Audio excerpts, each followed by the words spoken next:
Departmental accounts, विभागीय लेखें। पिछले lecture में हमने देखा था कि डिपार्टमेंटल स्टोर में अकाउंट्स किस तरह रखे जाते हैं, उसका अध्ययन किया था। डिपार्टमेंटल अकाउंटिंग सिस्टम का अध्ययन किया था, जिसमें देखा था हमने कि purchase book, sales book, purchase return book, sales return book और इंटर डिपार्टमेंटल ट्रांसफ़र बुक, इनके बारे में हमने अध्ययन किया था। आज हम देखेंगे कि डिपार्टमेंटल स्टोर में कैश बुक, रोकड़ बही किस तरह रखी जाती है और उसमें किस तरह एंट्रीज की जाती है।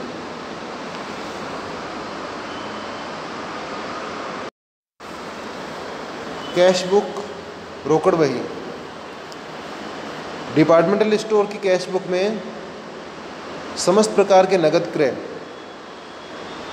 नगद विक्रय और एक्सपेंसेस की एंट्री की जाएगी, उनका लेखा रखा जाएगा।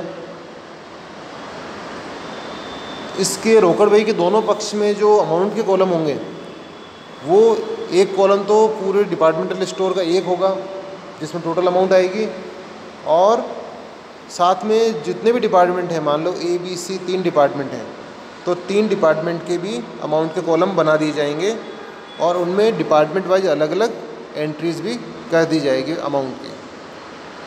डेबिट में भी हो जाएगा और क्रेडिट में भी इस तरह कॉलम बना दिए जाएंगे। अब हम देखते हैं कि कैश बुक का परफॉर्मा किस तरह होता है, वो उसका अध्ययन करते हैं कि कैश बुक किस तरह बनाई जाएगी।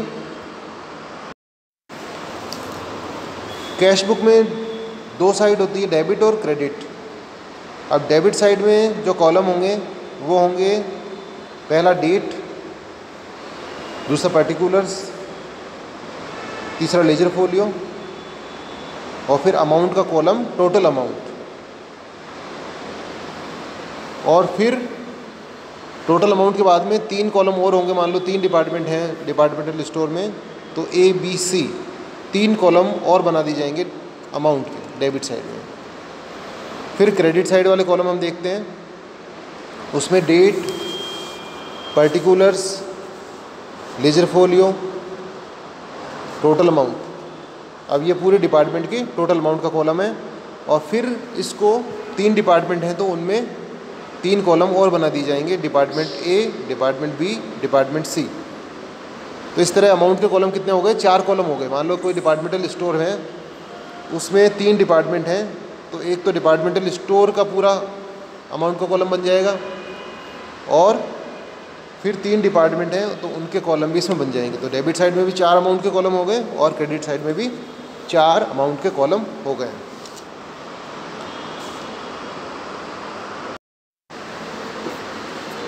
कैश बुक में इस तरह अमाउंट के कॉलम बनाने से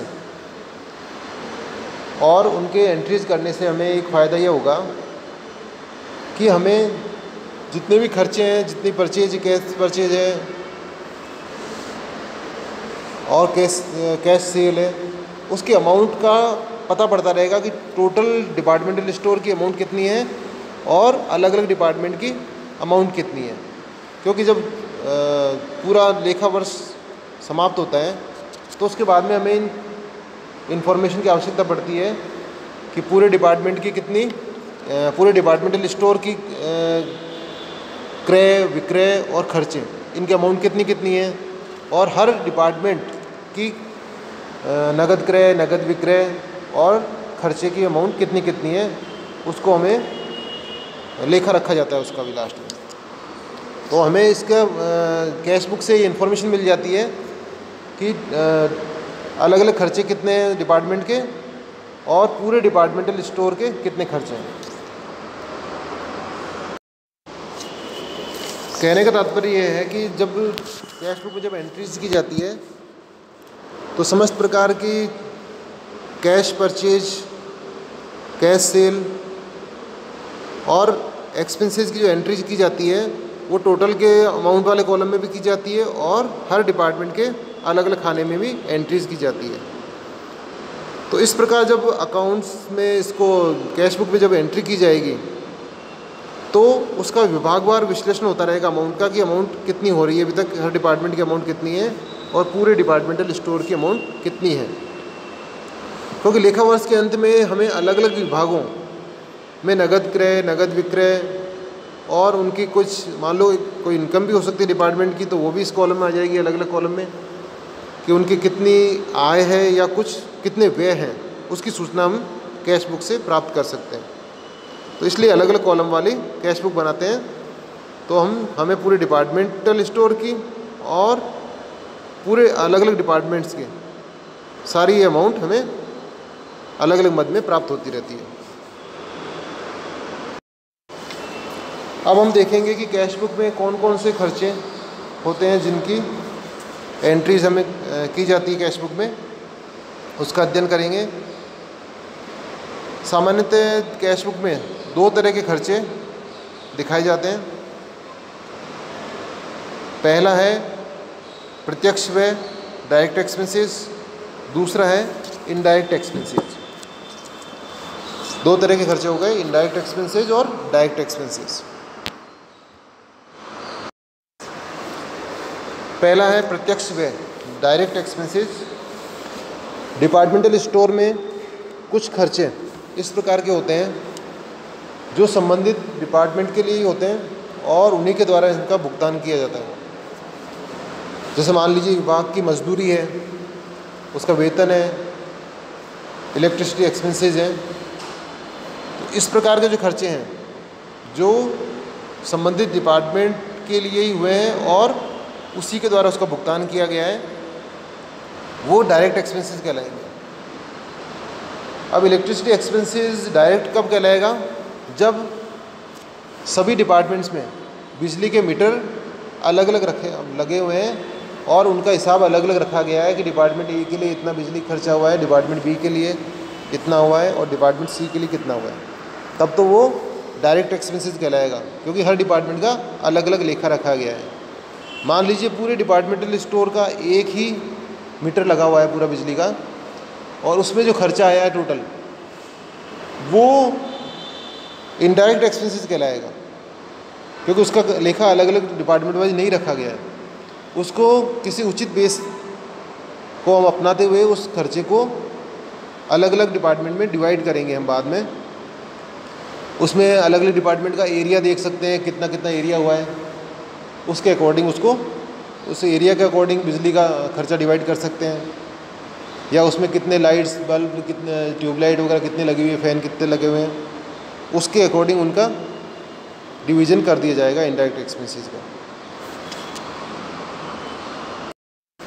डायरेक्ट एक्सपेंसेस की जैसे पहला बताया गया था, उसी के अनुसार इसमें एंट्री होगी।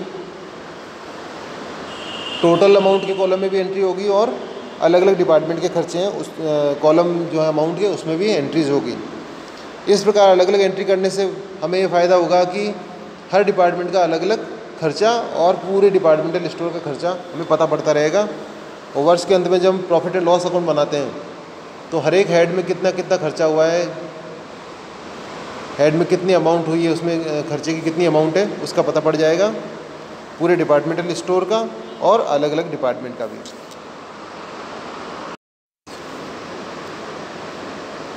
दूसरा प्रकार है अप्रत्यक्ष व्यय, इनडायरेक्ट एक्सपेंसेस। डिपार्टमेंटल स्टोर में बहुत सारे ऐसे खर्चे होते हैं जिनका भुगतान अलग अलग विभाग द्वारा नहीं किया जाकर पूरे डिपार्टमेंटल स्टोर द्वारा एक साथ किया जाता है। इस तरह के खर्चे के एग्जाम्पल हैं एडवर्टाइजमेंट एक्सपेंसेस, बिल्डिंग रेंट। मान लीजिए कोई विज्ञापन दिया है डिपार्टमेंटल स्टोर ने, तो उसका जो खर्चा होगा वो सभी डिपार्टमेंट्स के लिए होगा, केवल एक डिपार्टमेंट के लिए नहीं है। तो उसका भुगतान डिपार्टमेंटल स्टोर द्वारा किया जाएगा और उस खर्चे को, जैसे मान लीजिए 3 डिपार्टमेंट हैं उस डिपार्टमेंटल स्टोर में, उनमें उसको डिवाइड कर दिया जाएगा। उसके लिए कोई बेस देखना पड़ेगा, किस बेस पे इसको डिवाइड करें। तो ये देख सकते हैं हम कि हर डिपार्टमेंट की कितनी कितनी सेल है, सेल के रेशियो में हम उस एडवर्टाइजमेंट एक्सपेंसेस को डिवाइड कर देंगे। उनकी तीनों डिपार्टमेंट की सेल देखेंगे, उनका सेल के कुछ रेशियो निकाल लेंगे, उनका रेशियो कितना कितना होता है सेल का, और उसी रेशियो में एडवर्टाइजमेंट एक्सपेंसेस को डिवाइड कर देंगे। इसी तरह बिल्डिंग रेंट है, वो भी इनडायरेक्ट एक्सपेंसेस है, क्योंकि उसका भुगतान पूरे डिपार्टमेंटल स्टोर द्वारा एक साथ किया जाता है।